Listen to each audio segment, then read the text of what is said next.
everyone. Today's video is part 2 of mass incarceration. Before continuing this video, please go watch part 1 if you have not done so, because it provides context for this video. For this part, I will be discussing the solution to mass incarceration. Before I continue, my sources are listed in the description. The solution to mass incarceration is prison abolition. For some of you watching this video, you might be thinking that this is a ridiculous solution to mass incarceration. However, if you want to fully address the fundamental issues of mass incarceration and systemic racism, prison abolition is the answer. It is difficult to imagine alternatives to our prison system. We take prisons for granted. It's pretty much normal to accept that someone who commits a crime goes to prison. It's a part of society. We just assume that putting criminals in prisons is the best thing to do.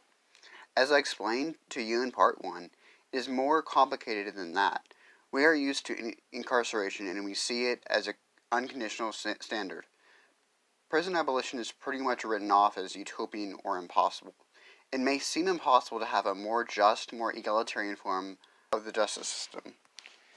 The first thing that may come up as a reason to not abolish prisons is that it would increase the amount of crime. However, if we reverse mass incarceration, and we have a system that will prevent crime in the first place, that will decrease the amount of crime.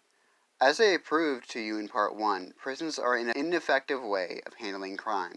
Instead, prisons either create crime or have no effect on crime. Prisons are actually expensive. Prisons basically just take up a lot of funding that could go to many other government programs that are much better at fighting crime. As I have mentioned before, we need to defund the police. The police are a huge part of mass incarceration. Instead of putting a lot of funding towards the police, we should put funding towards things that actually will prevent crime, such as education, healthcare, and housing. You have to consider the number of people who have poor mental health that get locked up in prisons. Sitting in a prison will not improve their mental health. Instead, rehab should be where these people go. A common counter-argument to this is that it would be unfair to those who don't commit crimes. However, prison abolition doesn't mean criminals get a free pass. Criminals will still get a punishment. It's just that they will get a punishment that instead teaches them to change their behavior. An analogy I will use for this will be using drugs. Using drugs such as heroin or cocaine can harm someone's health. There are 2 ways for handling this. The first way is to arrest them and put them behind bars. Just because you give them a severe punishment doesn't mean they will stop doing drugs.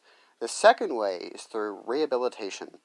While rehab is not 100% effective, it is more effective than giving them inhumane treatment. Additionally, abolishing prisons and significantly defunding the police will actually decrease the amount of crime. It's not like we will still have the amount of crime that we do in the United States when we abolish prisons. We already have significant evidence that it would not be that way. Think about Europe, specifically the Nordic countries. While these countries are capitalist and actually benefit off the prison industrial complex as I explained in part 1, these countries have very little crime. Sure, murders still happen, but overall crime is very rare there. This is because of the amount of social programs that they have there and the low poverty rate. As I mentioned earlier, prison abolition can be difficult to imagine. This relates a lot to the abolition of chattel slavery. As slavery is still going on, I will say chattel slavery. For a long time, abolitionists were commonly ignored. Today, it is a common thing to say, if I was alive back then, I would have condemned slavery and called for its abolition. But that's fairly unrealistic. Most people in the antebellum North and South maybe didn't like chattel slavery, but saw no other alternatives. This is the same for prison abolition. There are plenty of people that don't like the prison system, but don't really see any alternatives. However, a much more safe and just justice system is achievable. The talk of prison abolition is fortunately growing. A famous prison abolitionist is Angela Davis. If or when we decide to abolish prisons, Angela Davis will be just like William Lloyd Garrison is seen today. Something that people may think in response to this is we should do prison reform instead. Prison reform movement only calls for the improvement of conditions inside prisons and the effectiveness of the penal system. While I agree it is better than nothing to improve prison conditions and have a more effective penal system, it does not address the fundamental issues at hand.